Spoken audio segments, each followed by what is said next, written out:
Powerful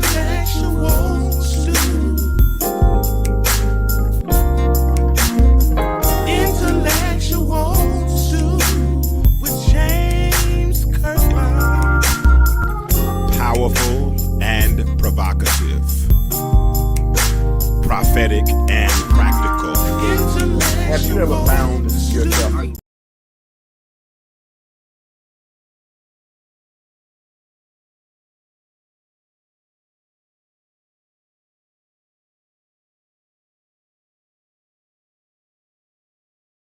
Intellectual stew. Intellectual stew with James Kirkland. Powerful and provocative, prophetic and practical. I don't understand what's going on with my little music tonight, but we're gonna fix it. I promise you. I'm trying to bring in Instagram tonight, and Instagram coming here messing stuff up. I don't like that. We're gonna stop the music right now, stop the presses, and we just gonna do this right here. And I see I hear an echo too. I hear it.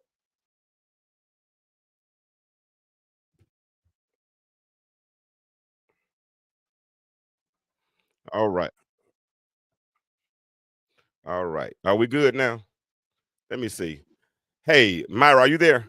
Hi, yes, I am. I'm having technical difficulties. They added Instagram to our platform, Mhm. and I don't understand why it's got me like this. Hold on, I'm still hearing echoes. Let me fix this.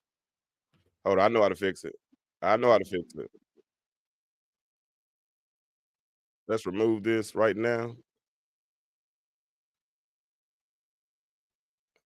I'm gonna fix this. Are we good? Hold on, I think I'm there now. If not, we're gonna go out and come back in. Okay. Cause I don't like this already. They got something new with Instagram, and I'm not used to it. So I might be all right now because I just took Instagram off. How we doing? You there now? Yes, I am. Okay, good. All right, what's up? What it do? Time for another episode of the Intellectual Stew with yours truly. I'm usually playing my little music around this time, so I can do my little sharing and all that stuff. But we had some technical difficulties, which are now fixed, and so we're getting ready to move farther. But I'm excited about tonight's show. I brought Myra in a little sooner than I wanted to because, like I said, we were having some technical difficulties. So give me a second. Let me get my groove back because I'm lost right now. I gotta give me a second to balance myself. Here we go. Bam. There we go.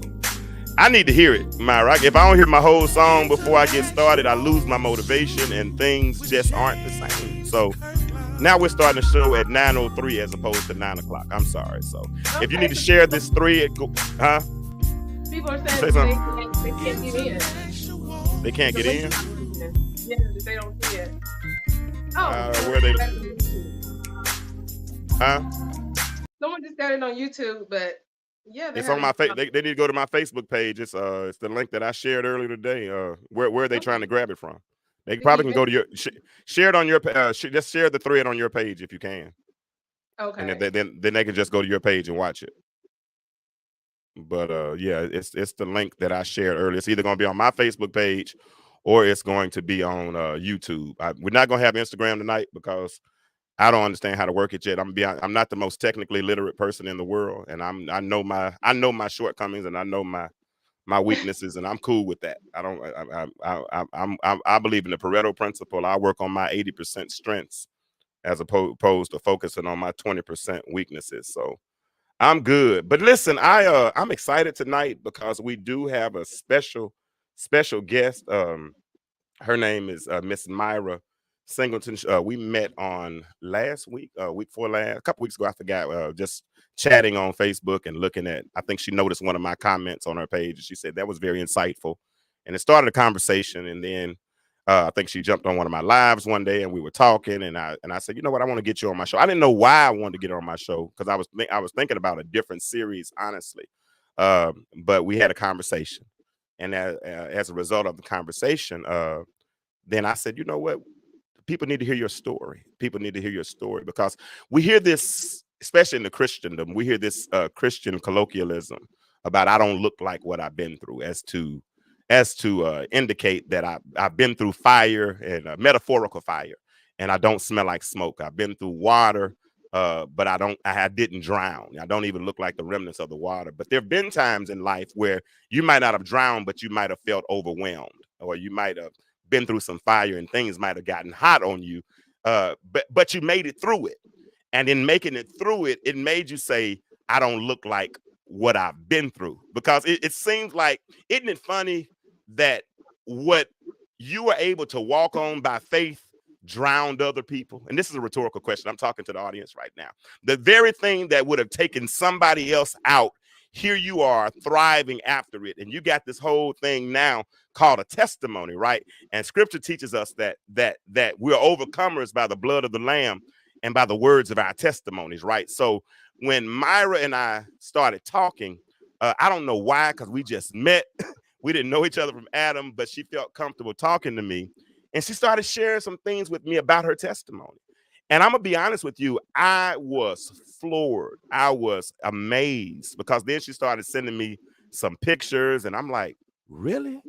Wow, you went through all that. And so I asked her, I said, hey, do you want to tell your story? And she said, yes. I said, well, cool. Come on the intellectual stew and let's talk about it. And thus, that's how this show emanated. So let her introduce herself. Myra, come on, tell the people who you are. Well, my name is Myra Singleton, and I'm speaking tonight as a survivor, as a woman of faith, and as a person who just wants to inspire, help, and be a blessing to others. Okay. You want to inspire. So let me ask this first before we get deeper into this conversation. I know you just said that you want to inspire others, and that's good. But overall, holistically, what is it that you want the listeners to get out of this conversation? Well, I guess for different people, they get different things. Hmm. Typically, I'm targeting people who may be going through a difficult time, who may be having difficulty holding on to their faith. uh, Hmm. People, and that can be in any aspect of life. And then also people who are going through different health issues. And Okay. what I've learned from sharing my journey just from the beginning, people start inboxing me who didn't have anything going on health wise. It just like made them look at things that were going on in their life in a different light. You Okay. know, one person said, oh, wow, I was over here tripping on this, making a big deal out of this. Then I saw your post and I realized I need to be quiet. You Wow. know, because it was something minuscule, something, that really didn't hold a lot of weight, when they really just stepped back and looked at it. Yeah, because everybody's going through something, no doubt about it, and it's so often, it's so easy to come meistic, as I like to call it. It's so easier to develop what J. Vernon McGee calls perpendicular iitis. It's all about me. I'm the Mhm. woe is me. But then the very moment when you think things are bad, you meet somebody else and their situation's a whole lot worse. I thought I was doing real bad because my shoes had a couple of holes in them, right? But then I looked up and somebody else didn't have feet, right? And they had to one. So everybody is going through something. And like I said, you, my friend, and I don't use that term loosely.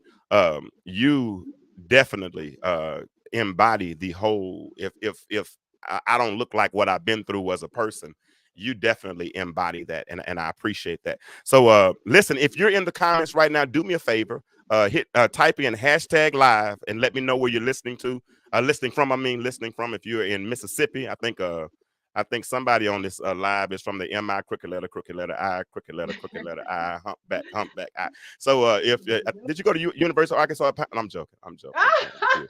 That was That's shade. That was shade. That was shade. That was shade.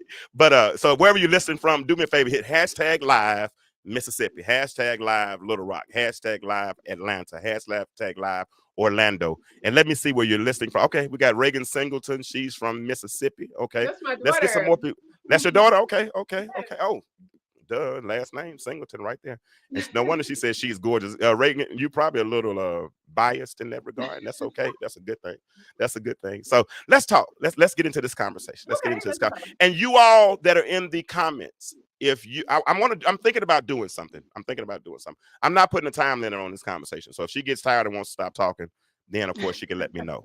But at about 10 o'clock, 10, 15, if there's someone in here that might be going through a similar situation and you want to come on and perhaps share your testimony, I'm going to open that up towards the end of the conversation.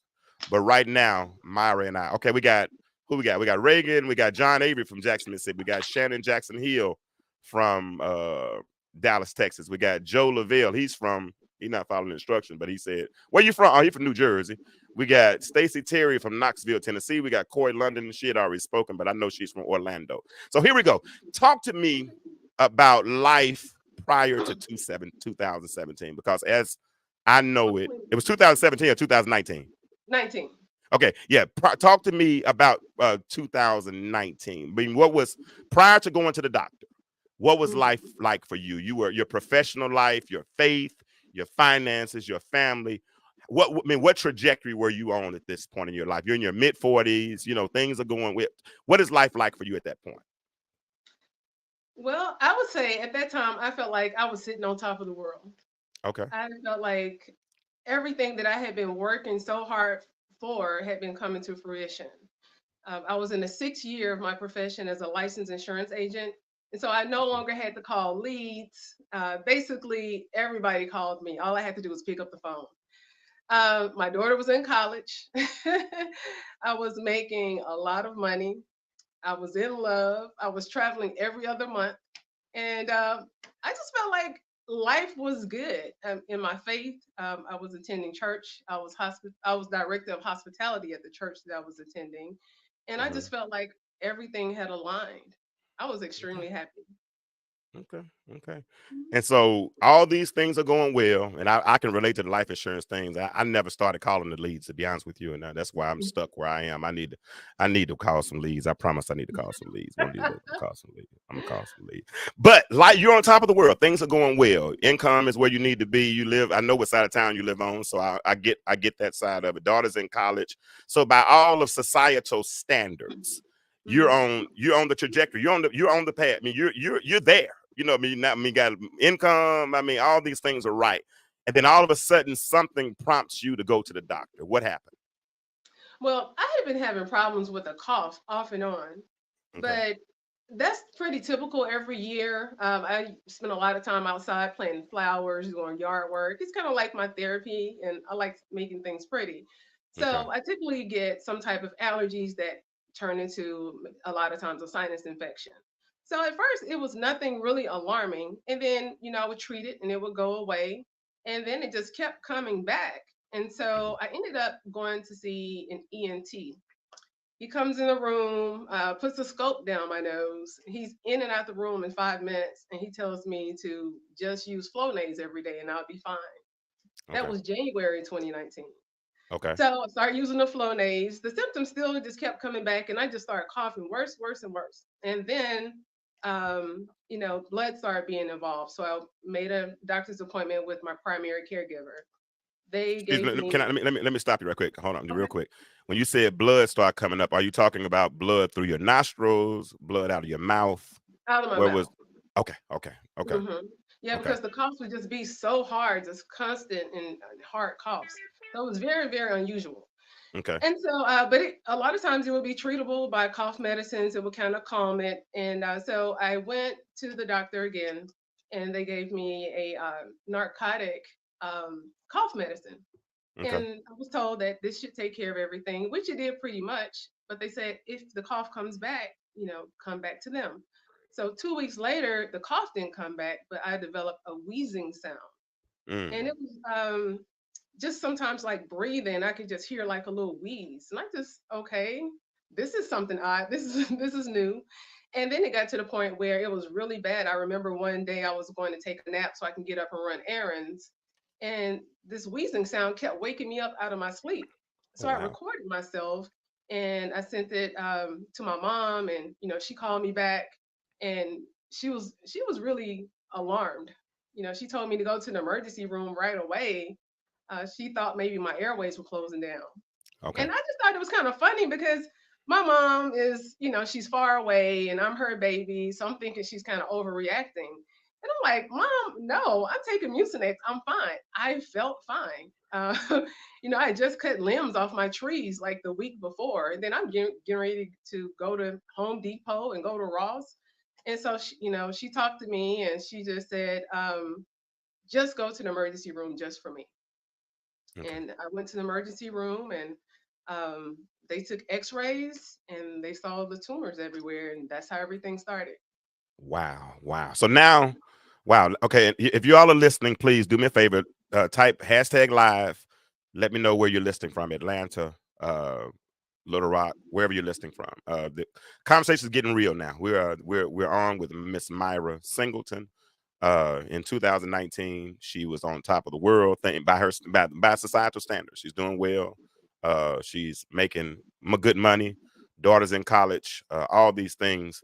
We haven't gotten there yet. She said saw tumors, Joe. Saw tumors in her body. Saw tumors. And the name of the show is called I Don't. At the top, y'all can see it. I don't look like what I've been through. So we're going through all this whole situation. She's day preview prior. She's cutting limbs, just having trouble breathing. She feels fine. Mucinex thinks Mucinex might do the job. Mom tells me to go. Mom tells her to go to the doctor, go to the emergency room, get things checked out. You go to the emergency room, you see they say that they see tumors. Now things Mhm. have gotten real Yes. because that's not what you're expecting to hear. You're not expecting to go to the doctor. You were expecting that it was just some inflammation. Let's get an I thought it was a sinus antihistamine, infection. huh? I thought it was a Yeah, sinus infection, yeah, it's a honestly. sinus infection. I mean, I get them all the time. I get but I get it. So now that they tell you that they see tumors, what's the next process? What do you what do you what's the next process at that point? The next Well, step in the after I process, got I over guess the what we should. initial shock, Okay, and then the doctor comes in, and there was a board in the room, and he got a little pen, and he started drawing like circles, like showing me, trying to give me a visual of about the size of the different tumors. okay, Just say, for instance, on my liver, I had a tumor that was 9 centimeters, another that was 6 centimeters. Then a tumor behind my right lung was 12 centimeters, about the size of a grapefruit. And there were just tumors just all throughout spine, spleen. And at that time, of course, that's just the initial step, but further tests showed more. But they hmm knew at that time that I needed immediate help. And okay. I was shocked. I was really, really shocked. I was taking selfies every day thinking I was cute. I had no idea that I Oh had no, you were stage cute. four You were cancer. cute. That mean blind Bartimaeus can see you were cute. That's not the that we can see that. But no, I'm joking. I'm not flirting, y'all. I'm playing. I'm playing. No, But I mean, because a lot of times you think if someone has stage four cancer, that you can look at them and say, "Oh, they're sick." now hold No. on, hold on. You just ran by that one. You just ran by that one because you have not told the audience that you had stage 4 cancer. All you told them was that they saw tumors. So Yes. now let's talk about that process. So they see the tumors. I know they Hmm. have to test them to see what type of, if it's benign, malignant, if what type of cancer it is, yada yada yada. How long did that process take to find out what type of cancer was, how advanced the stage was? How from the time things got real, where Hmm. Myra had to look in the mirror and say, okay, this is real now. How Hmm. long did it take to find out the full diagnosis? You understand what I'm saying? And Oh what the yeah. next steps would be going forward. Well, it took about a week, and Okay. at this time, I wouldn't say that I was in shock. I just kind of went into the fight or flight mode. I decided that I was immediately going to fight. Okay. And I didn't even cry. Okay. Oh So they wow. immediately admitted me to the hospital and they, kind of told me what to expect over the next few days. And me being the workaholic that I was, that night, I told someone, I said, I need somebody to bring my laptop Oh and some wow. pajamas. So the next morning when I got my laptop, I'm returning emails. I have my Bluetooth. I'm walking up and down the halls of the hospital, talking to my Jesus. clients, explaining their plans. I'm writing up applications in the hospital bed because I just knew whatever it was, I'm going to beat it. I had no idea. I didn't know there was stage four or anything like that. But then they started taking me for more tests. Since my lungs were involved and I had that huge tumor, I was taken for a bronchoscopy. Hmm. And unfortunately, that was unsuccessful because my lungs were in such bad condition as to where when the doctor attempted to, well, when he sprayed saline on the lung so he could Uh-huh. get a part of it, it started bleeding profusely just from the saline.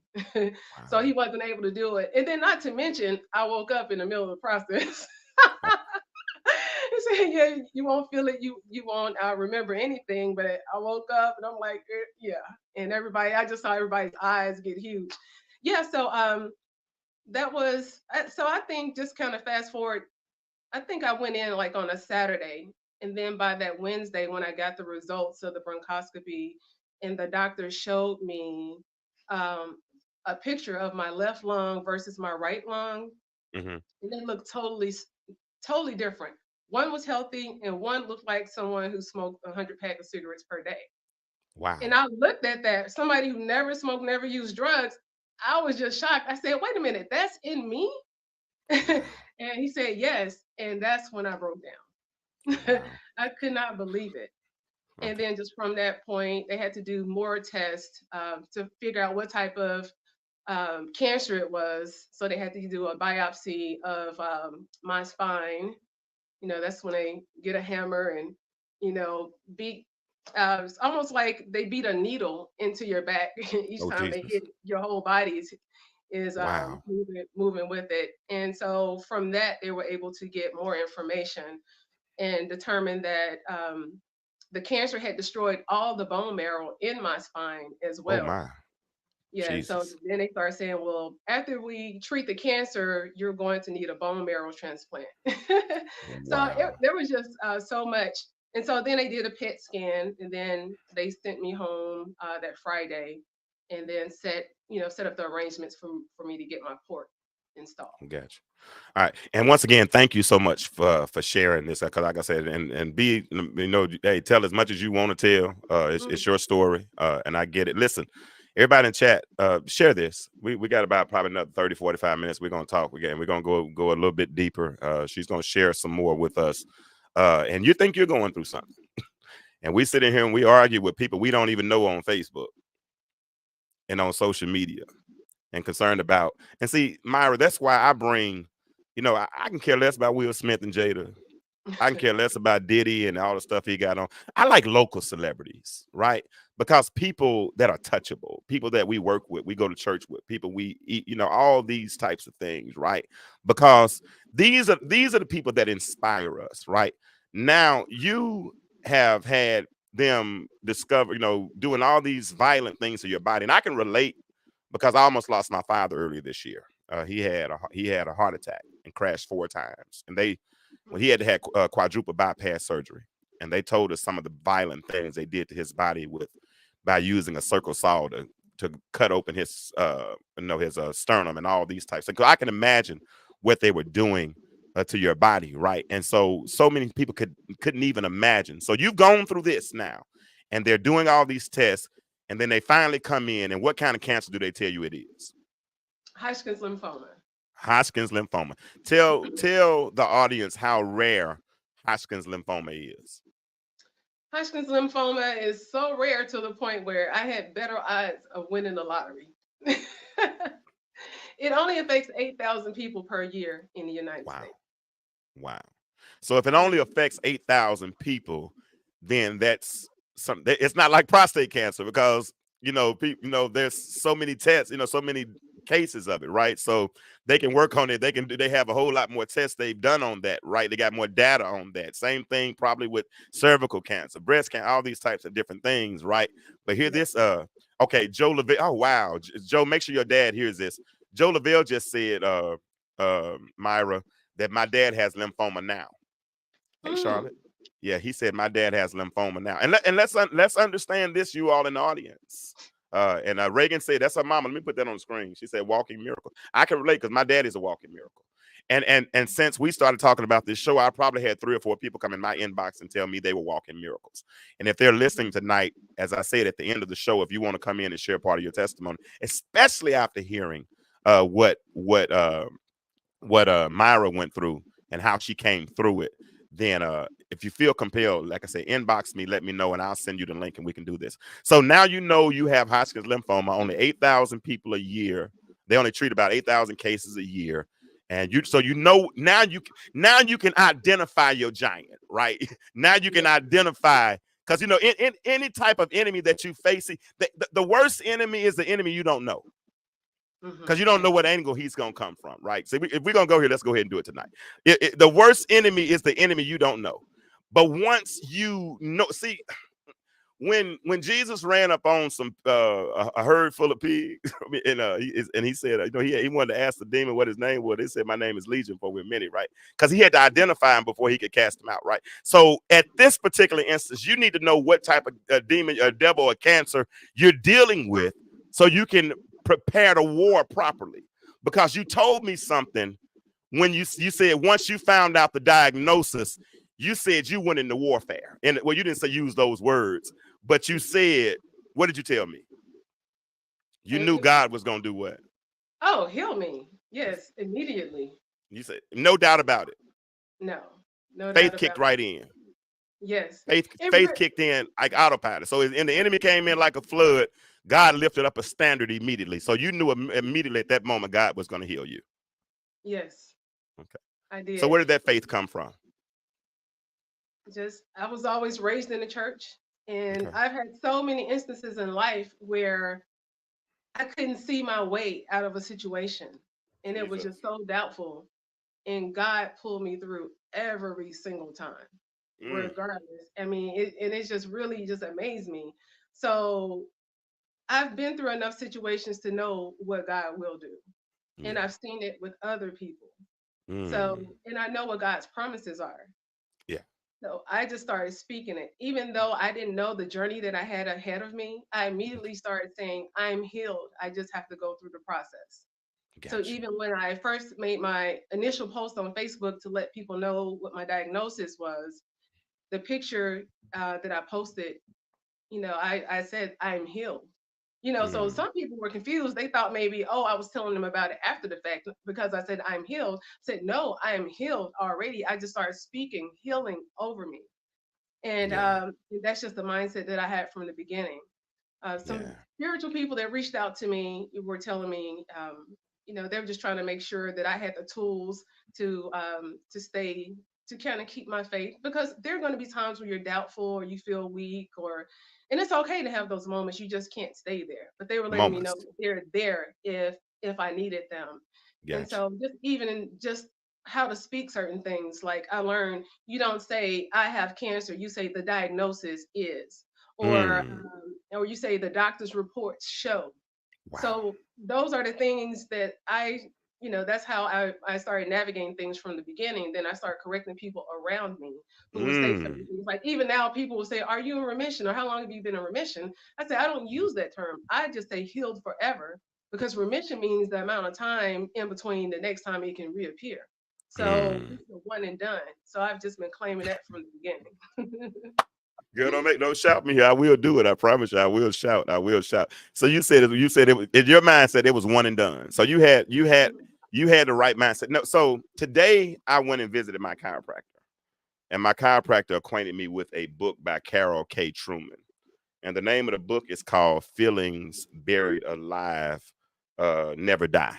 Feelings buried alive, and what it does, and I want you to think about this, and it's not necessarily, it's definitely not absolute, but it does make some suppositions, and I want to put this out before you. What it does, it attaches some emotions to certain sicknesses, right? Because I knew one person, for instance, that had rheumatoid arthritis, and when they had rheumatoid arthritis, it was the doctor asked what major traumatic experience, stress trauma happened in that person's life, because that would usually trigger something to happen in that person's body, right? So when I looked up in this book today, I looked up rheumatoid arthritis. When it started talking about feelings buried alive, never die, it said that certain things, certain emotions, and I'm not making any accusations, I'm just asking for people that are listening, so that if it does, because John just said something about mindset, and Teresa Brown just talked about how the body stores trauma. So when we start talking about this mindset, it said 3 things usually associate with those that have contracted Hodgkin's lymphoma. One, it says the inability to accept self. That's number one. Number two, it says a frantic need to feel accepted.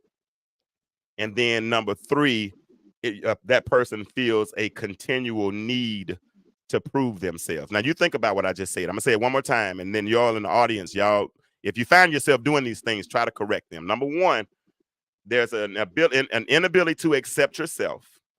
Number two, there's a frantic need to feel accepted. And number three, that person feels a continual need to prove themselves. Do you feel like that was a part of your emotional state before you got that diagnosis? And I know I No. hit you with that one on hard. I know I hit you with that one off rip. Because I sent you other. Listen, y'all, I don't ever. I hate using double negatives. Y'all gonna think I can't talk. Um, but I really don't ever like prepare questions and all that kind of stuff. I really don't. I just kind of like to go organically. But since it's her first time on the show, I tried to put a few questions together. Now I told her I might deviate tonight, so that's one I kind of deviated on. Teresa Brown says she can believe that because we talk about mind over matter, and we talk about how, I know, like last week I got some troublesome news, right? And that stress affected me adversely. I mean, I literally started feeling pain in my lower back, and then eventually by the end of the weekend, I got sick, you know what I'm saying? And that stress did that to me. So do you feel like any of those things could have possibly played a factor? Were you feeling any of those emotions? No, I can't say Okay. that I have or that I Oh, was. I've okay. always been pretty self-aware. Okay. I just know at the time, the job that I had, even though I didn't have to work hard, it was stressful. And Hmm. then the relationship that I was in, the person suffered from depression. So that was Okay. like a job within itself, just Oh, constantly wow. trying to pour into that person, encourage that Oh, person, wow. motivate them, trying to make sure they're always okay. So it was a lot of work. And so, Wow. and I do know that the body can, I mean, stress can make you sick. And so Yeah. I've always had, taken a lot of supplements and had a healthy lifestyle. So I feel like, things like that can lower your immune system and allow some underlying things to come in. But, with Hodgkin's lymphoma, it's a medical mystery. Hmm. So it has no markers like most cancers has something to do with genetics, hormones, what you were exposed to, what you ate. I mean, even babies get Hodgkin's lymphoma. It has Hmm. mainly to do with your white blood cells. So you know how white blood cells fight off infection? Uh-huh. Well, when the white blood cells are repairing themselves, if one of those cells becomes damaged in the repair process, it creates Hodgkin's lymphoma, and you have nothing Gotcha. to do with that. Gotcha. Mhm. All right. So now that we have the diagnosis, Mhm. we have to navigate the emotional portion of it. You just you let us peek into that a moment ago, because initially, like you said, you you claimed your healing from the jump. Mhm. You asked for your laptop because you felt like work had to go on. Uh, you're in a relationship with someone who's depressed, so you have to manage their emotions. Was your daughter in town, or was she out of town? Where was she in the process? She was out of What I'm state. asking, what did your support system look like here locally? Oh, okay. Well, my daughter was out of state, but she wanted to drop everything and come here. I wouldn't let her. But Okay. my support system was phenomenal. I mean, it's Okay. unbelievable. Okay. Um, uh, I had so much support. Like if I needed someone to be with me every second of the day, I could have had someone with me every second of the day. That's good. That's great. People just poured in love, support, encouragement. I was self-employed, so my income stopped immediately. Mm, Donations, trips, rides to doctor's appointments, chemo. Like whoever took me to chemo, that was a 15-hour. Uh, yeah, that was about a 15-hour obligation each what? time. The support system was phenomenal. I mean, I Really? could not. I mean, and it really helped me. It really, really did, because you go through such dark times at times. And just say, for instance, you wake up in the middle of the night and check your phone and you have all these text messages. Those things are encouraging. Even if you can't reply, they matter. Mm, They help. okay. The post I Okay. made on Facebook, even if somebody just liked it, you notice who liked it. People made comments or just put the praying hands. it's amazing how I remember those people. And sometimes I remind people, like, I'm forever indebted to you. Mm, I'll be forever grateful for your support. I'm sorry, I'm getting a little emotional because people love me who didn't even have a reason to love me. wow. I guess people will show you how they feel about you when you're down. And Mm. just the love was just phenomenal. Yeah, don't you start the crying stuff now, cause I'm don't have me look like no punk up here for real. Don't do I'm that. just Don't you do me like that. But that's okay. No, that, I mean, that's real. That's real. That's real. Because listen, people don't have to be nice to you. yeah. They don't. And when people choose to be nice to you, it's usually because you've done something that has impacted them. And let's talk about your process. Let's talk about it because what so now that we have to go through treatment, you gave us you brought us in a little bit with the 15-hour chemo. Other than chemo, I mean, how many medications were you taking? What type of what was your ritual? What was your routine? How much time did you have to spend in the hospital versus spending at home? Was it outpay? How did what did that span of time look like? How long was that span of time? Just bring us into that. Okay. Well, from the time that I was first diagnosed in the hospital to the time that I had my first chemo was about a month. Even though they tried to start it immediately, I just kept having different medical emergencies. And every time I would go to the emergency room, the doctors never knew why. I would ask, why is this happening? And they didn't know because Hodgkin's lymphoma is so rare. And I didn't fit the mold for anything. And so turns out I ended up being like a test case. Mm. And so you were asking, so what was the process like? It was a lot of trial and error.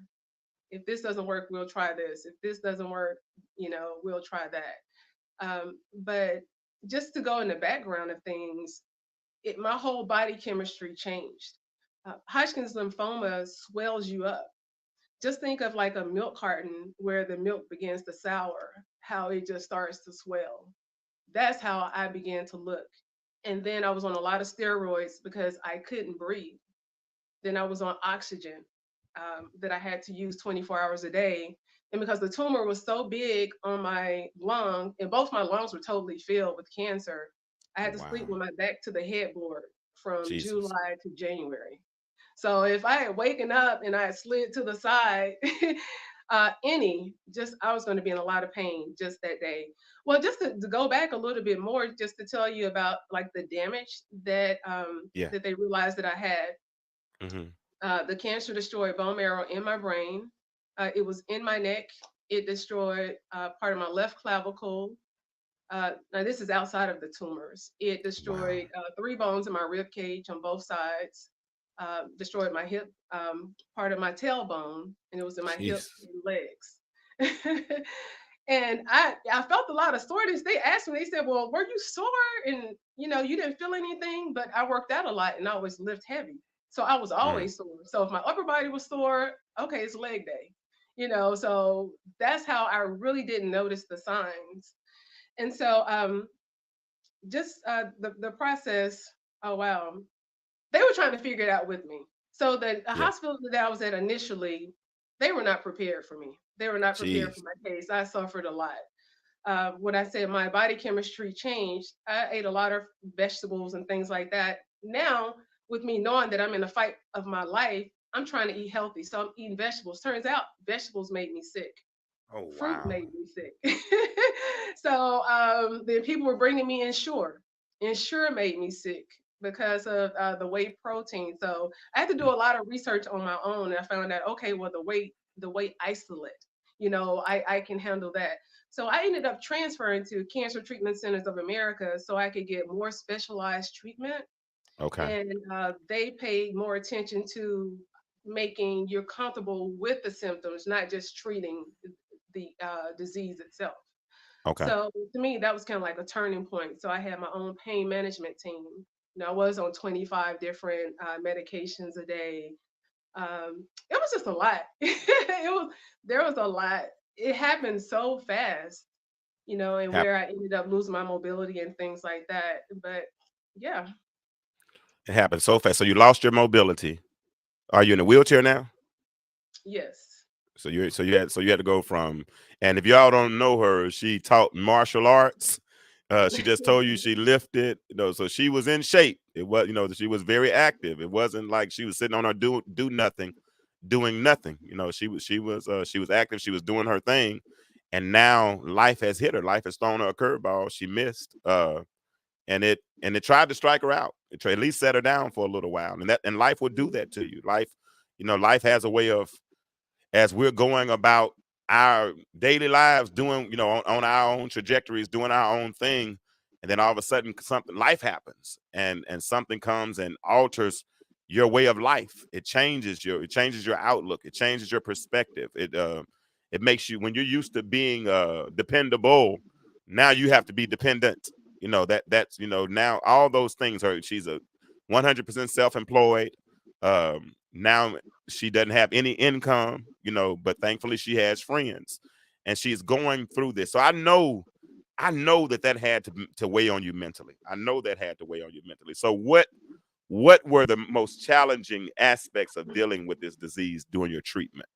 Looking at all these differences, what were the most challenging aspects of dealing with the disease, and how did you overcome those challenges?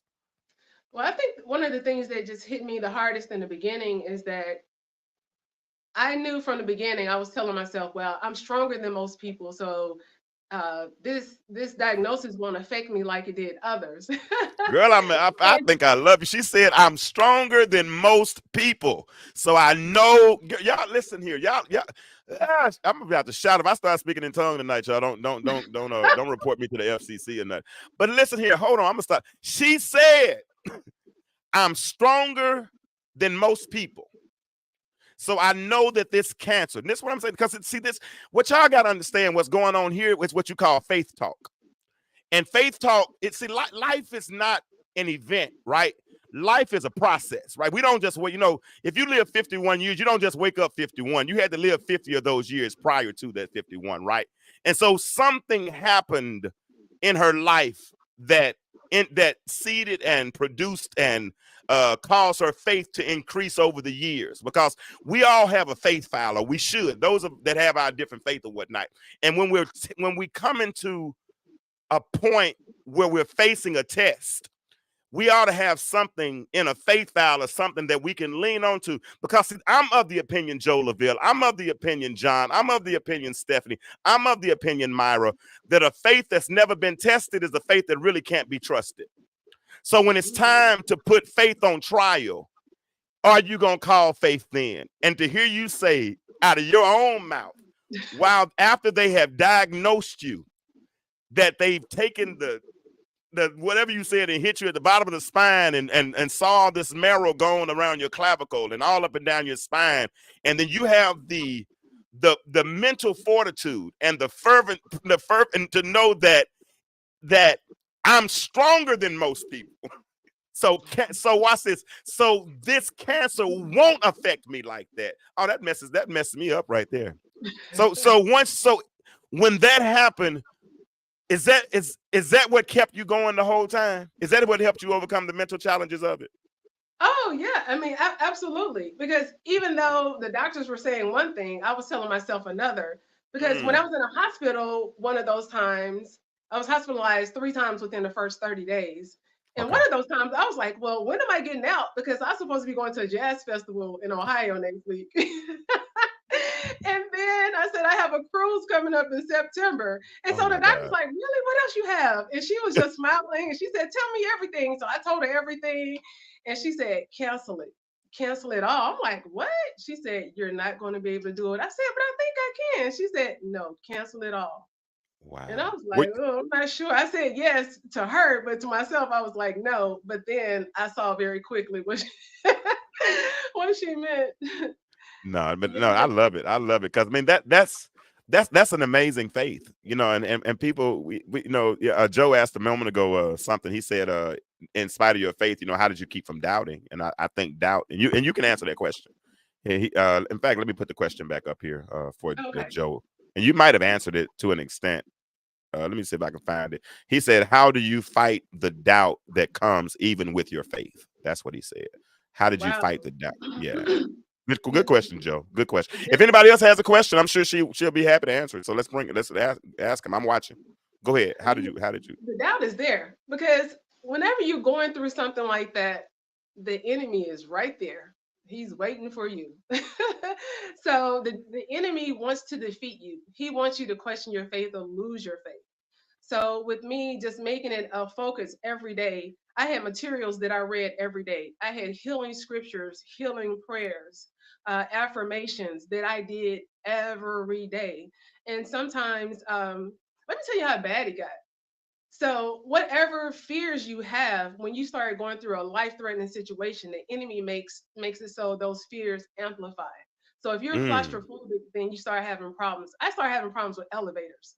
Like if someone pushed me on the elevator face first, I would panic the whole way until we got off the elevator. But if you backed me in the elevator, I was fine.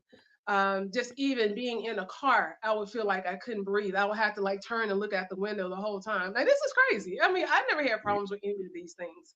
Um, mm, going under the underpass, like by the airport.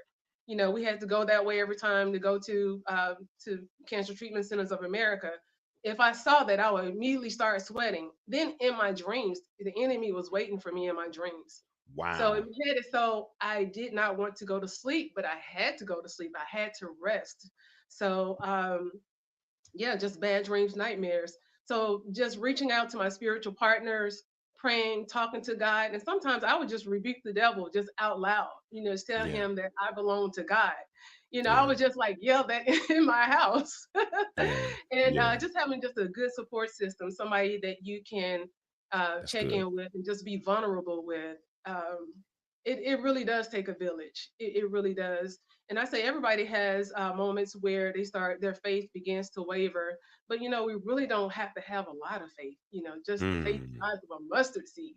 So if you can just hold on to that, that's all that God requires. Just And enough. Just enough faith, huh? yes, Yeah. If you got enough faith, he can work with that. He can work with the rest of it. So you're saying because you started bringing up the enemy and all that stuff. So it was a spiritual battle as well. It was as much a spiritual battle as it was a physical battle because and would you say that that it was your spirit that helped fuel your strength, fuel your physical to help you get through it faster or get through it? Period. Do you think that it was your spirit that kept you in it? well, I would say yes. I've Okay. always had very strong spiritual roots from when I was raised in a church. And then my early 20s, I even considered going to seminary school. I know the Lord's calling me to ministry, you know, for quite Hmm. some time. And then once I had a chance to just step back and look at the situation, and I realized what I was going through wasn't even about me.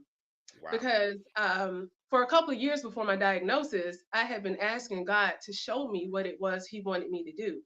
And like I Mm. said at the time, I was director of hospitality at a church, but that's not the platform, you know, that I was supposed to have.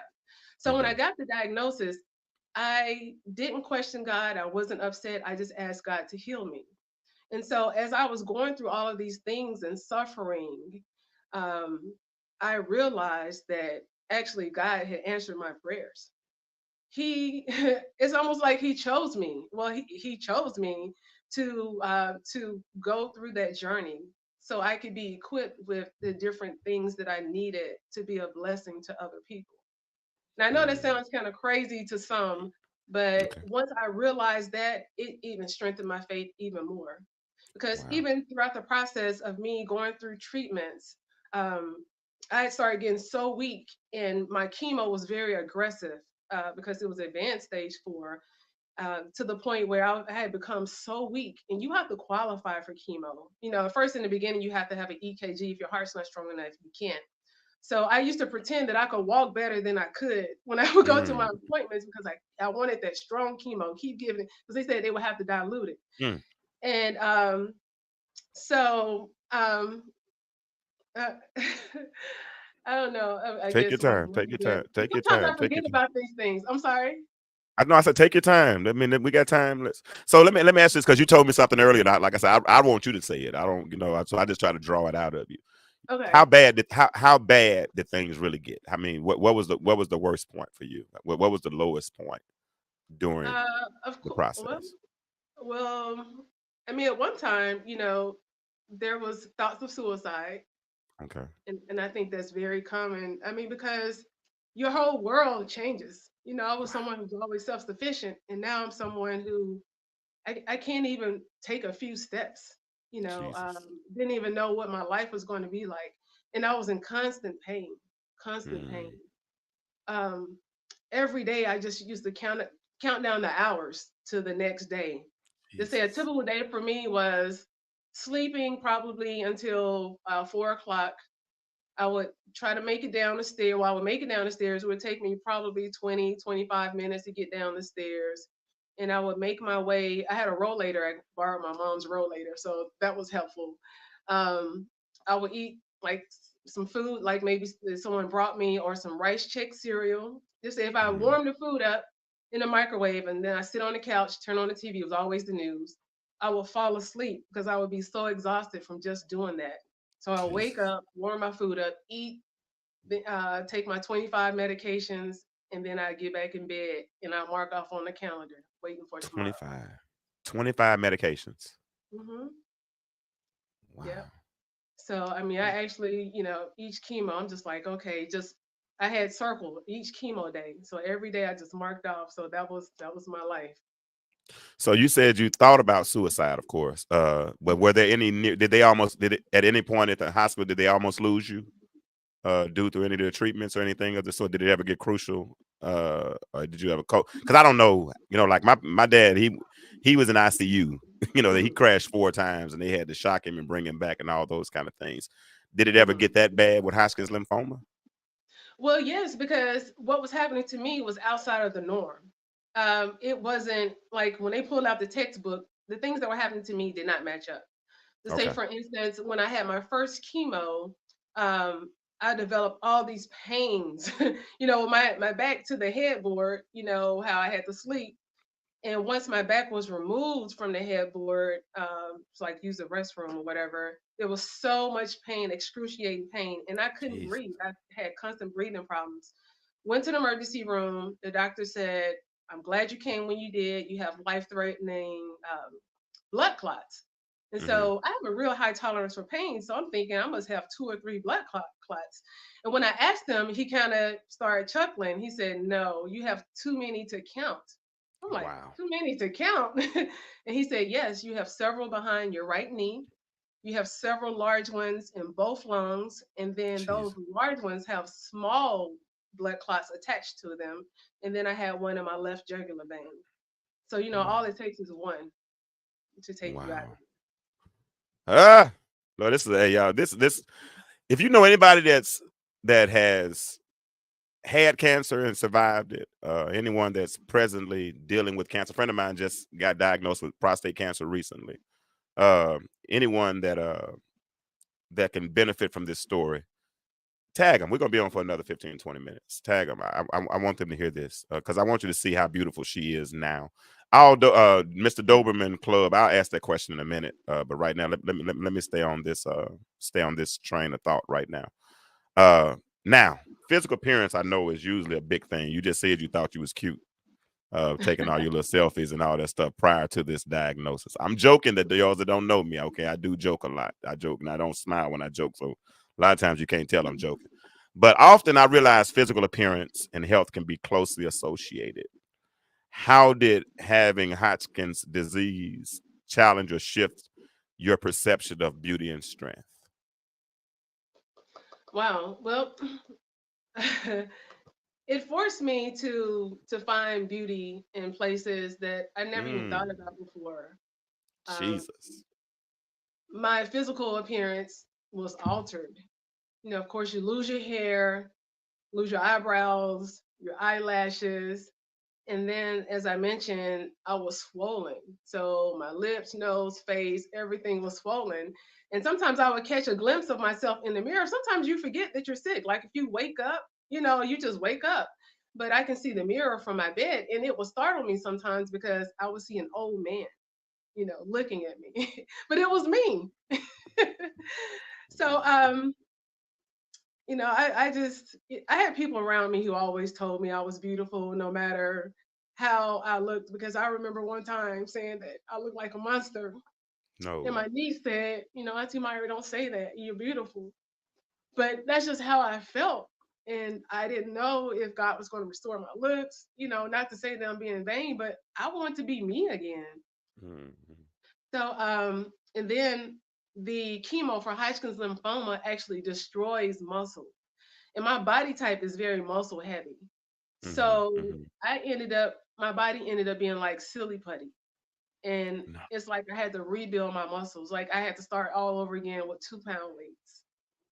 And that's part of the reason why I lost my mobility. And so, like, when I would wake up in the morning to try to get my day started or use the restroom, I couldn't just get up out of bed. I had to reach down, grab one leg, pull it up, reach down, grab the other leg, pull it up, turn, and then get out of bed that way.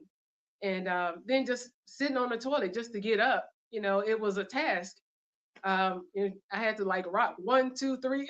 You can make it. Okay, let me Mm, rest. mm, mm. 1, 2, 3. I mean, so just doing that, and then taking 2, 3 hours just to take a bath. Finally, getting in the tub, worn out, feeling like a 600-pound person. Turn the Wow. water on, then just wash my arms, fall asleep.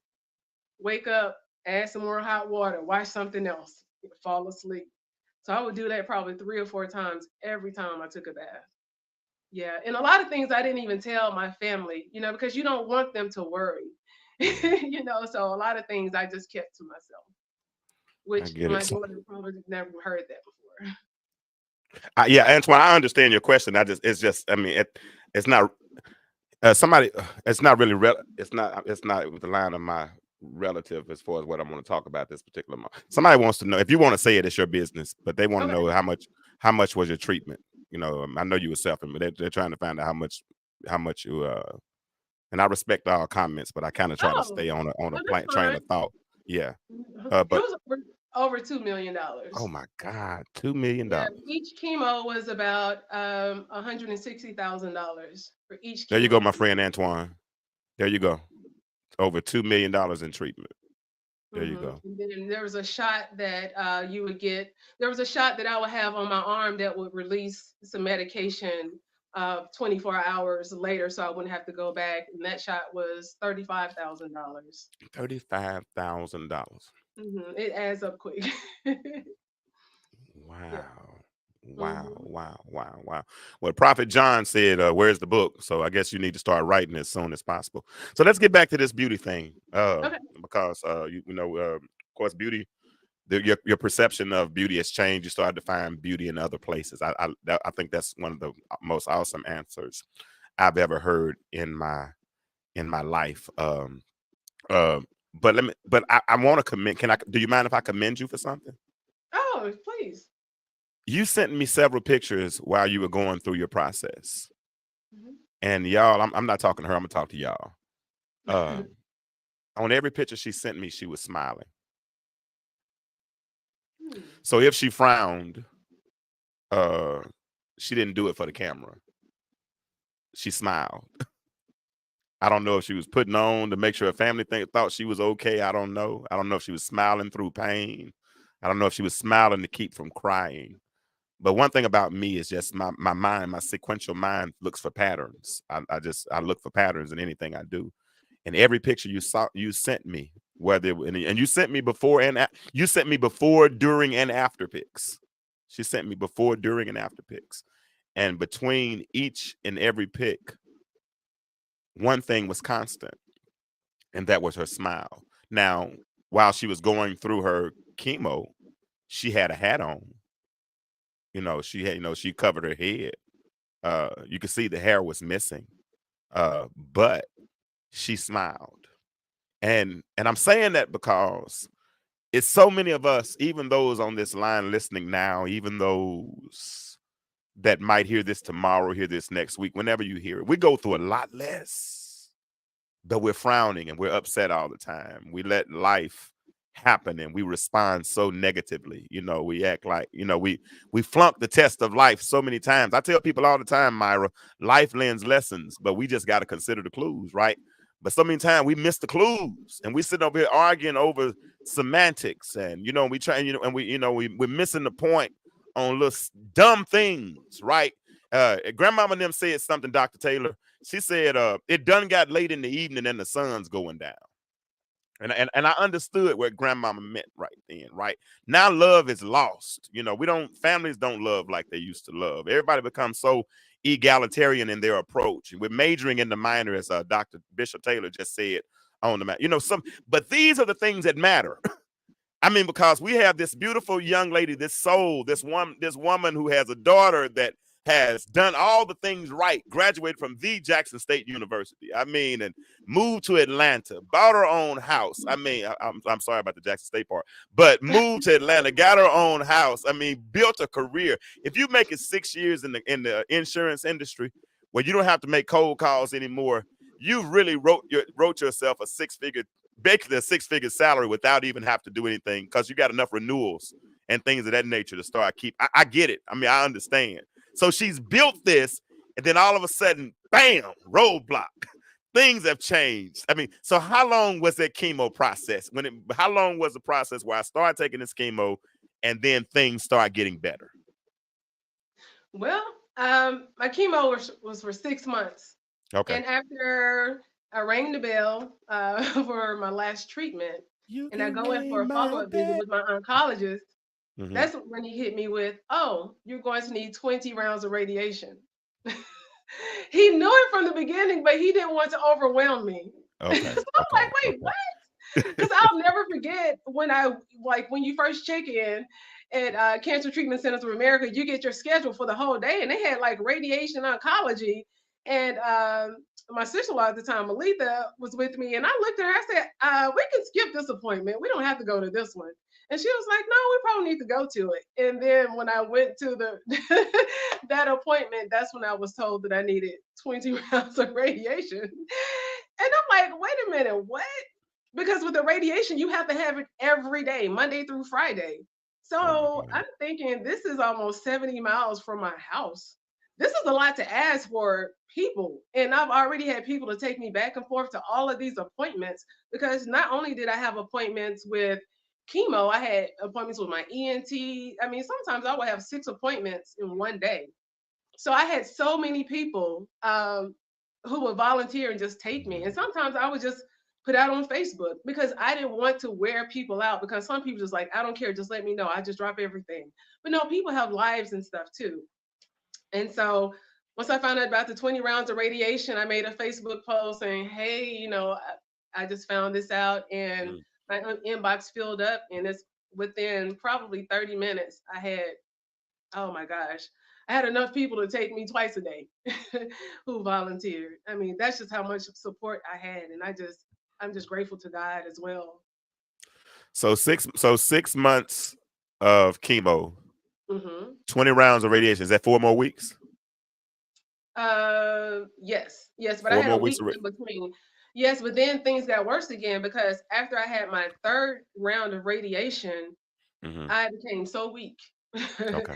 Actually, because I was trying to go to Florida the next week, but I just saw with each Girl, round. sit yourself down. You trying to go to Florida? Yes, I'm trying to go I somewhere. love your faith. I promise I love your faith. Wow. And my oncologist told me it wouldn't be a good idea, because he told me I would continuously become weak.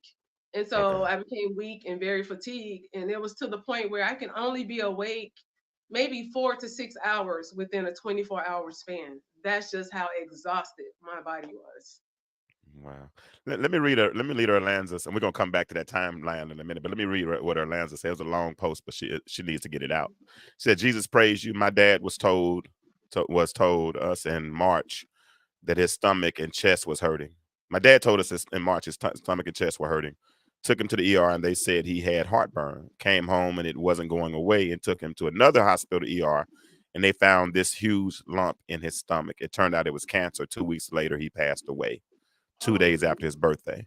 My girlfriend just found out she had ovarian cancer.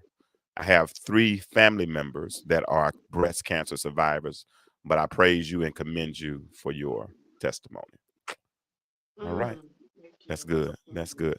So 6 months, then we start the radiation, we have a setback. So when does the treatment stop And when does the process start towards getting back to who we see now? Well, radiation Well, you were is always her. I'm sorry. You were never a different person. Let me quantify that statement. I apologize. You were never a different person. Look, and to me, sometimes I have to close my eyes to see, and a couple of times you made me have to cry real quick because I don't want to cry on this camera, so I had to kind of do it real fast. But but to me, it seems like you were almost more you because your spirit man had to step up, right? People don't really understand. People don't really understand that we're dichotomy, right? We're just as much spirit as we are flesh, right? And it's times that our spirit man has to really stand up for our flesh, and I believe in those moments, your flesh, while your flesh was weak and your spirit needed to be more, your spirit did what was necessary to sustain you until you were able to get strong enough to becoming back to who you wanted to be. So we've gone through the radiation. We've gone through the chemo. How long has that process been since we've completed those? And then what did the rehab look like? Okay, so that was March of 2020. Okay. And just the rehab, oh my gosh, it probably was September when I got to the point where I could be awake 8 hours a day because I And was this was just during the sleeping. pandemic, right? Yes. Hmm. So how was your access to the hospital and all that kind of stuff? Because I know they wasn't hardly letting people, hospitals were overwhelmed. And well, you were in the cancer center, so I guess that might be a little bit different. Well, yeah, but actually, I think the pandemic hit around March, and that's right when I finished radiation. Okay, gotcha. Yeah, and so then I needed physical therapy because, Okay. you hear people say they had to learn how to walk again. You literally have to learn how to walk again because once I started getting a little strength, I thought I was walking, but I was teeter totter. And so Okay. I was told that they could have someone to come out to the house, but I was afraid because I didn't have an immune system. Okay. So Okay. I would just have to do things, on my own, just try to walk around the house, just try to push myself. Um, but I'm trying to. Oh, I do want to touch on one thing real quick. When I Do that. said that, I had to find beauty in other places, one thing that did happen, James, by me sharing on Facebook and just being so transparent, I guess that inspired people. So when they had friends and family members who were being diagnosed, they would like inbox me and say, "Hey, I told my cousin about you. I was wondering if you could talk to her or just Okay. whatever the case is." And so I kind of started doing that. And then I had a prayer book. So everybody that was sent to me or that I talked to, I wrote their name down and what was going on with them. And so I kind of shifted the focus off me and I started praying for them every day. And I prayed for these Mm. people every day to the point where I remember when I would be in radiation, receiving radiation, I would go down from the top to the bottom. It's almost like a song. These things you repeat so many times you remember. And then I would Mm. add people and mark people off or just whatever the case was. And so to me, I feel like that also helped to heal me because how the saying goes, whatever you want more of, give that. Yeah. And I don't know, this is where the spirit led me, and that's something that I just kind of continue to this day, and the ministry has grown out of it. But yeah, I'm sorry, I know that wasn't in the question that you asked. Man, don't do that. Don't But do that on I fake. really Don't do that. Don't appreciate do that little apologizing. This is your. This is my name. Well, my name is up there, but this is. I don't look like what I've been through with Myra Singleton. Hey, if anything that you feel, if I'm not asking the right question, please, and because I. I've never been diagnosed with it. I did a little research today and tried to understand it a little bit more, but I haven't gone through it. So having not gone through it and you have, and somebody that might hear it that needs to hear something, then and I miss it, please, I'm not beyond reproach. This is, hey, let's talk. Let's talk, and let's get it out. I think we've shared a lot. I think you've talked about the different phases. We've talked about her faith life growing up. We talked about where she had reached financially. We talked about some of the plans she had for a future, but then all of a sudden she finds out she has a disease, a rare disease, something that they don't have a whole lot of data on. They don't, it's only 8,000 diagnosed cases a year, and somehow it ends up in her body. She says one of her lungs look like a smoker's lung, but she's never smoked, never done any drugs, anything of that sort, and she has to rationalize this, right? But when that rationalization comes, you present immediately. If you have any type, if you have healthy cognitive skills, right? If you have any ability to think somewhat critically, when you're presented with a problem, the initial thought is to look at it at least one or two ways. Am I going? Do I say "woe is me" and give up, or do I say I'm going to beat this? And she said in that moment, I knew that God was going to heal me. And you know what? Sometimes it's dangerous to say out loud what you want God to do for you, because there's a crafty enemy, right? And the enemy eavesdrop. The enemy pays attention to the things that you say. And when you say those things, then he's going to try everything, Joe, to plant that seed of doubt. He went to Eve in the garden and said, Eve, are you sure God said you can't eat off of every fruit, every tree? Like, because you can eat out of all of them, but you can't eat off this one. Because if he can just plant a little seed of doubt, so while you're on your back and while you're having to use, and I don't think people understand what you're saying when you talk about how they had to drill into your spine and they had to do all these things, and why you would have to sleep against the headboard. It makes sense because your backbone, your spine is starting to be degenerated. So you needed some type of support. So it makes sense. We don't understand that the spine is connected to the pituitary gland, and that's the stabilizing for it. So I get it. And you went through all of that. And what I like about it is, Myra, you handled it with grace. You kept smiling. When people should have been praying for you, you said, you know what? I'm going to flip this. Rather than me prey, P-R-E-Y, I'm going to start praying for other people. And I'm going to tell you something. In that moment, I just believe with my sanctified imagination, with the Holy Ghost fueling me, I just believe that God had to honor that. And he said, because people question, why would God give Job up? Well, because he knew Job could handle it. He doesn't. He give some people. It ain't Bible, but they make it. But you can find something to probably fix it. He gives his toughest battles. He gives the hardest battles to the toughest soldiers. And you know how many people would have just stopped the moment they got that diagnosis? You know how many people would have started planning their obituary and started, trying to settle their affairs? But you said you had to live. You had a daughter. You had family. You had friends. And I watch your post. I watch your post. It's a scripture in Matthew 5. It says something about you are the light of the world, and the city that's set on the hill cannot be hid. And it says, let your light so shine. You're letting your light shine. You ain't like a lot of folk I see out here making their light shine. And so I got a problem when people make their light shine, because then you become self-absorbed. It becomes about me. But I haven't heard you really say it's about you. All I've heard you talk about is your faith. And I think that's powerful, because when we talked the other night, towards the end of the conversation, I said, what are you doing now? You said, I'm doing ministry. I said, what type of ministry? You like, tell us, what type of ministry do you do now? Well, I say, well, others have told me it's a ministry, so I've just received that. Okay. Basically, from people reaching out to me, wanting me to talk to different people who have diagnoses, going through things, and even caregivers.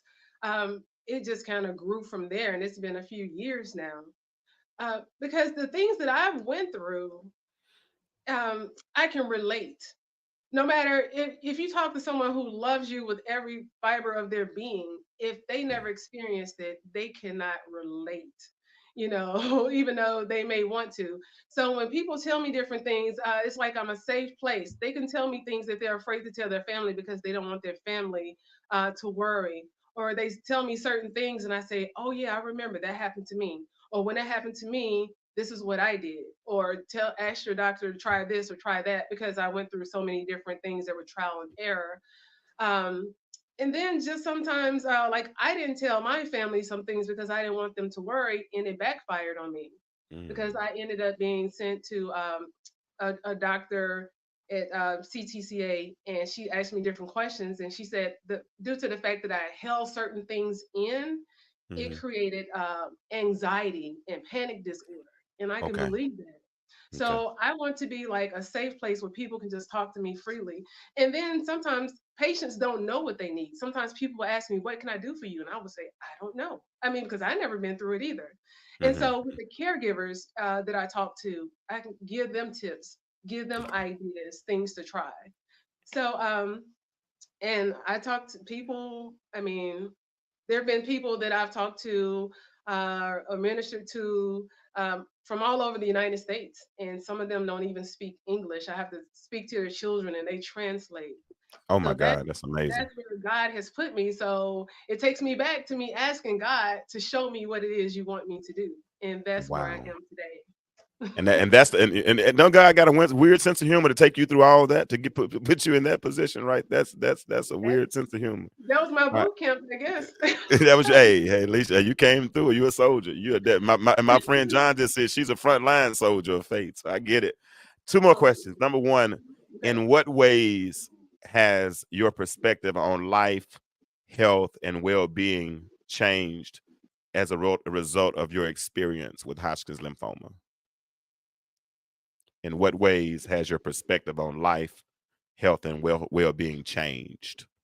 Has it Um, affected your diet? I mean, how, yeah, you understand the question. I'm Yes, well, I've always been like very health conscious. saying. Okay. So that hasn't changed a whole bunch. I mean, there's some things that I've added. And now, since Hodgkin's lymphoma is a blood cancer, so there are certain things that I have to cater to for cellular health and things like that that I, stay on top of. My outlook on life, it's always been a positive one. I've always been a happy, upbeat person. Like I've never been a moody person or anything like that. But I Hmm. feel like it's amplified. I have more patience for some things, and then some things I have less patience for. Um, I don't really trip on little stuff. I Oh mean, yeah, that's because good. I've been through so many storms, and if you try to splash water on me, I'm not even phased by it. I take nothing for granted. Every single day, I thank God. I'm reminded of where God brought me from every day. I don't sit there and dwell on it, but I remember. So, how people say, some people don't stop and smell the roses. I'm that person who stops. I'm never in a hurry to do anything. I only do the things that I want, and I'm very intentional about everything that I do. Okay, And I feel like I have to protect myself, protect my gift, and protect my spirit.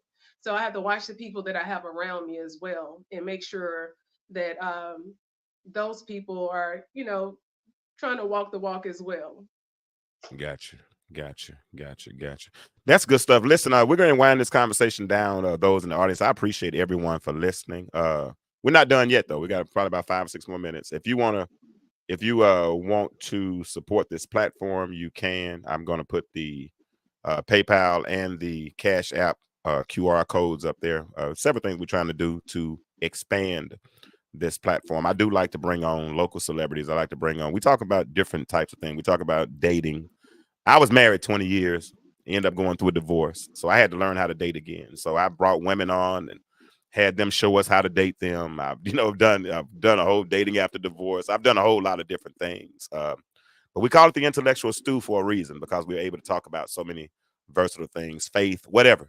We talk about it, and this conversation has been one of the best, one of the best ones we've ever had. These are the ones that I like. These are the ones that I believe will change lives, and that's what I want to do. I want to help people. That's part of who I am. I want to help people, and I love the fact that Myra is on the same wavelength as far as being one that wants to help people. So Myra, Yes. if there were one thing uh that what if there was some advice that you would give someone that was going through Hodgkin's lymphoma or some other type of serious illness that was life altering, what type of advice would you give them? I'll say first and foremost, your mindset is 90% of the battle. Mm. Do whatever you need to do to make sure that mindset stays positive. Reach out to who you need to reach out to. Have your support system, your spiritual friends, and then do some work yourself. Like sometimes people just ask, "I need you to pray for me. I need you to pray for you. I need you to pray for me." But no, make sure you pray for yourself. Mhm. This strengthened my walk with God to the point where I feel like, God has always been God, but now I feel like we're like this. I call God like Wow. he's my G. I mean, that's like we have that personal relationship. Sometimes I talk to God and I hear him say less. I got you, daughter. So that's how tight God and I are. So Yes, you don't sir. have to be formal talking to God. So I would just say make sure you are that you're advocating, for yourself. And then know what's going on with you medically. Don't just listen to what the doctors are saying. Hmm. Every appointment I went to, I had a notebook. Everything I ate and drank, I kept a log. And actually, that could have saved my life because I remember I was given a medication by this doctor, and then later on, I was given another medication. And then it turns out, had I taken both those medications at the same time, I would have gone to sleep and not waking up. Wow.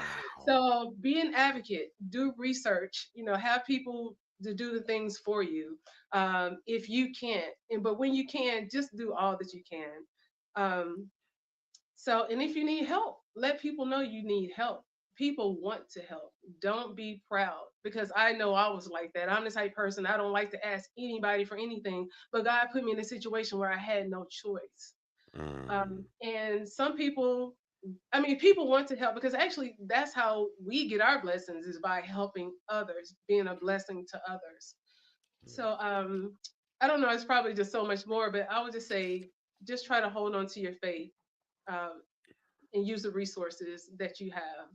And you can always reach out to me. All right. And we'll give them an opportunity to give them your information in just a moment.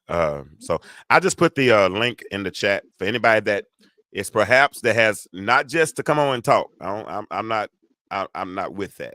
Okay, I'm not just come on and talk, but somebody that's adding to the conversation that can relate to what Myra has gone through, maybe that helped her through her situation. I'm cool with that. If it's some of her friends on here, something of that sort, or somebody that maybe wants to give a testimony, we can do that. But just to come on just because, like I said, this is serious. This is serious. This is not.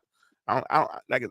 This is ministry for me. This is my ministry, Myra. And this is my way of shedding light. So you gave advice to those that were dealing with terminal illnesses, right? But I want you to give advice to someone maybe not dealing with a terminal illness, but still dealt with something, right? Maybe a divorce, maybe a failure, maybe lost a job, maybe dealt with alcoholism or something, and it left you in a bad spot, right? Let them know, how can they come out? How can they come out? What advice would you give them to help them get out of their current situation? uh, Basically, the same thing that Okay. I would say that I did, because a struggle is a struggle, a battle is a battle, and these are Mm, things that we need God to heal us from. And I would say, other than praying, claim your healing every day. Then also do whatever you can, reach out and get whatever resources, and you have to play a part in your healing as well. yeah. Just like I had to learn how to walk again and learn how to walk straight, and just uh, your mindset. I would say that to me, that's just the biggest thing, and just your will to win, your will to win, and ask God for what you want, and expect whatever it is that you're asking Him for. So if Mm. you're asking Him to heal you from alcoholism, just start seeing your future, how it's going to be, once you're sober. That's what I started doing. I just started just looking at how things would be once I was better, once I was healed, once I was restored. And actually, things turned out better than what I even imagined. Hold on. Yeah. My name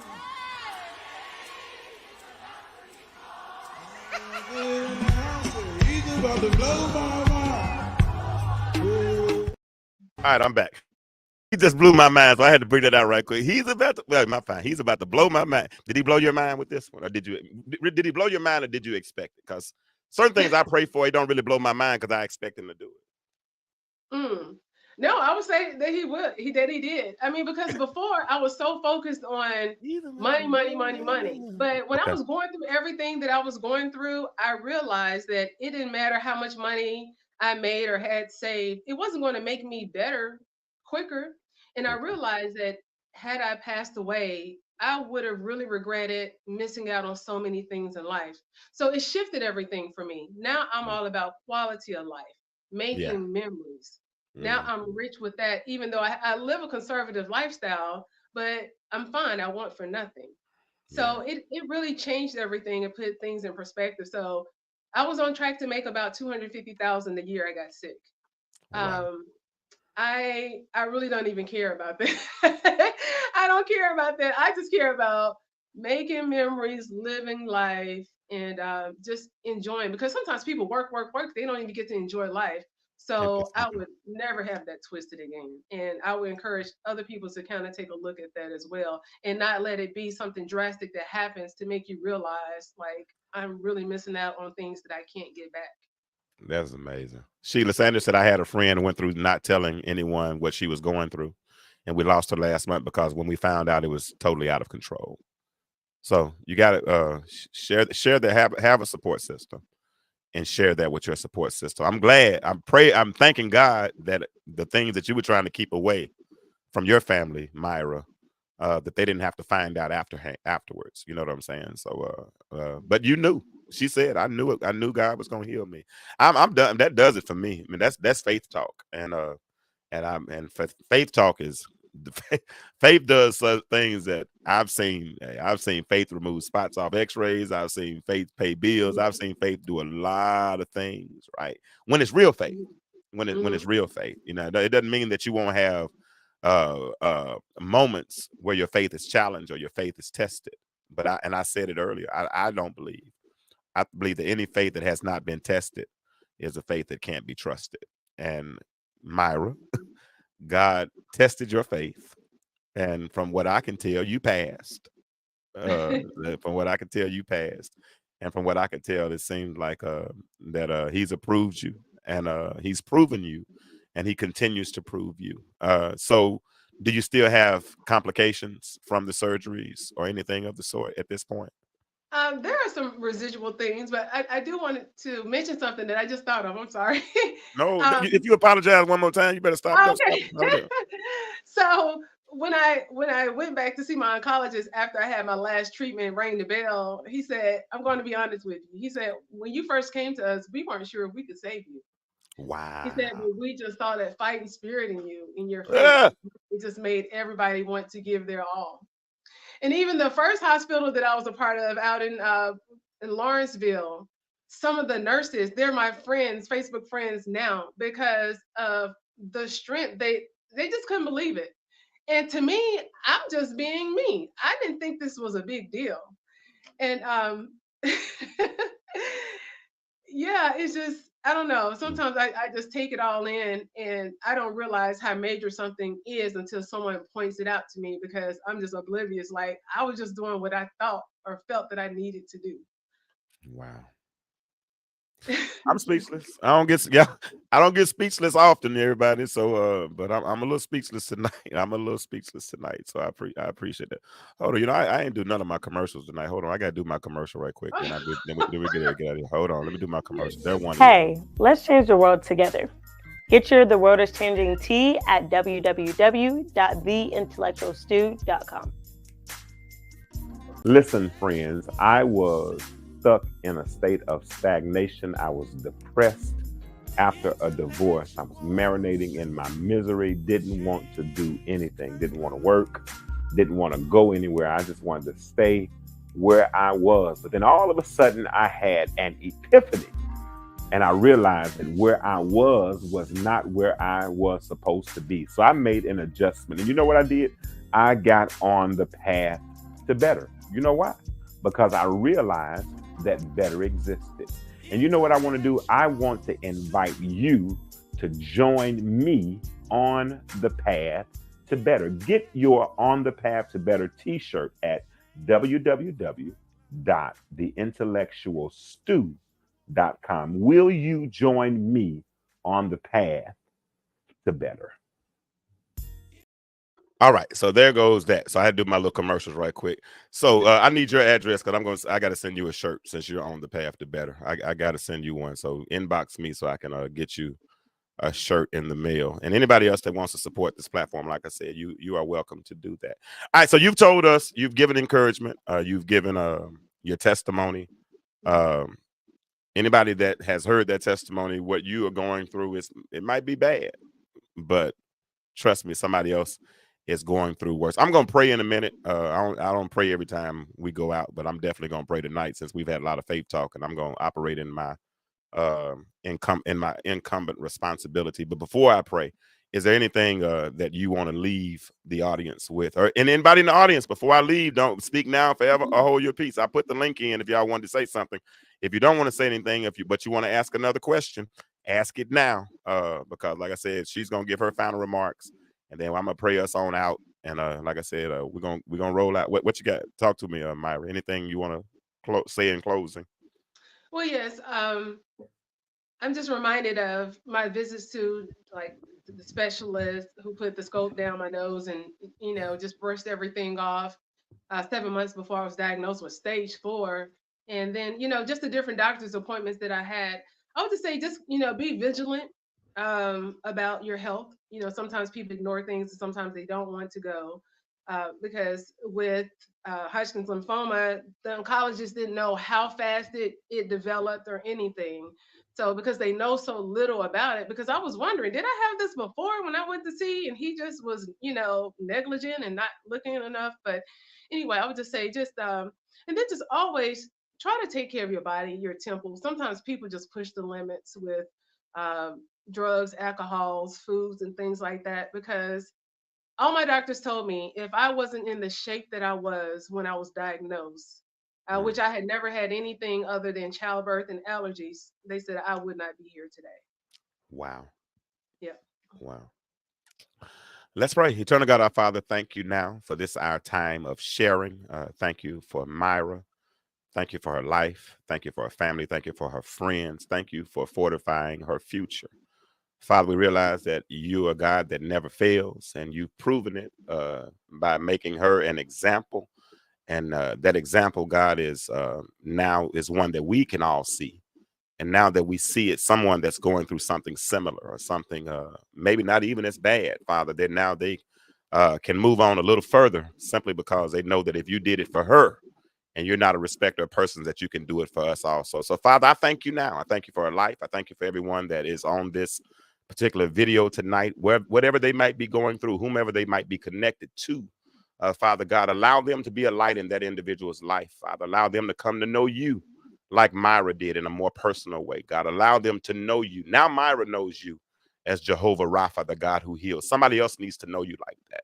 So, Father, will you reveal yourself to them? Father, somebody is dealing with a chaotic situation and needs peace in their life. Let them know that you're Jehovah Shalom, the God who provides peace. So we thank you now for what you've done. And Father God, we thank you in advance for what you're going to do, Father God. Let somebody, as a result of Myra's testimony, let them realize that you have not forgotten about them, and that, Father, you're concerned about their future, and that you will step in, and that as long as they have the faith, you have the power. So, Father, I ask now that you would allow faith to be activated.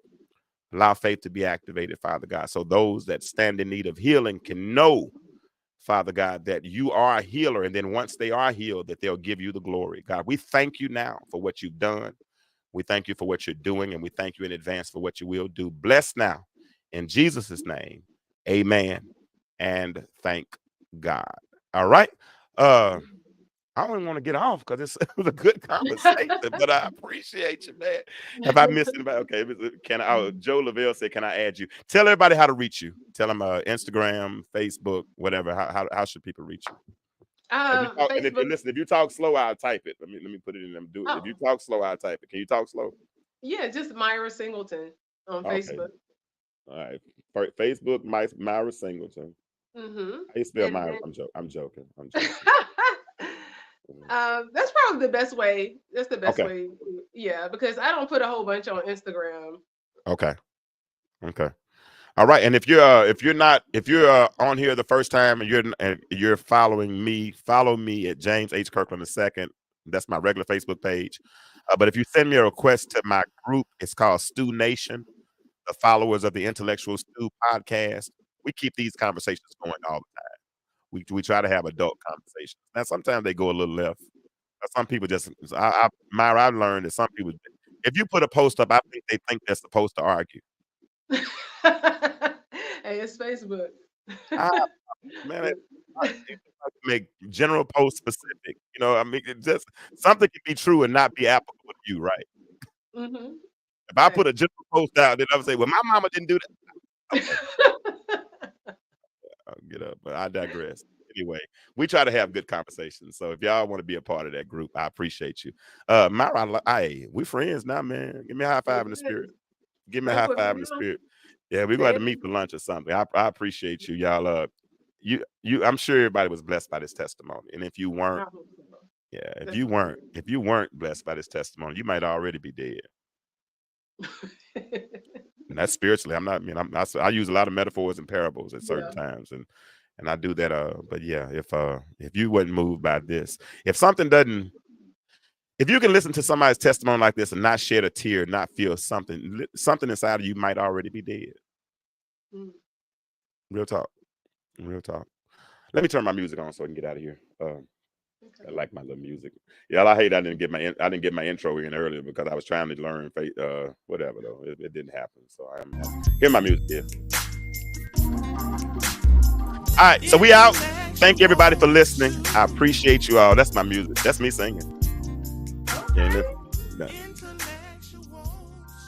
I was at the end already. But as I always say before the end of every show, yeah, it's still 18 people on here that's listening. I can't believe it. And that's the ones that I can see. So I know it's more listening than the actual 18. So I'm happy about that. I'm trying to make the music look back here. Yeah, as I always say at the end of every show. And here it is. And Myra, I'm sure you can attest to this now because you have this testimony. Guess what it is? The world is changing. But my question is, why do you remain the same? Y'all have a good night. Y'all have a good night. And you know what? This is my last show for the year. I'm not doing any more this year. Yeah, I'm done. I might go live, but the shows are done. I'll see y'all next year. I will see y'all next year. Yeah, I'll see y'all next year. Myra will be back. Myra will be back, y'all. Y'all like Myra? Yeah, I know. Anyway, good show. Thank you, Jarvis. I saw you, my friend. How you doing, buddy? We out. Got Quitman, Mississippi. All right, y'all be good. I'm out. Let me cut this out. I'm tired. I'm sleeping.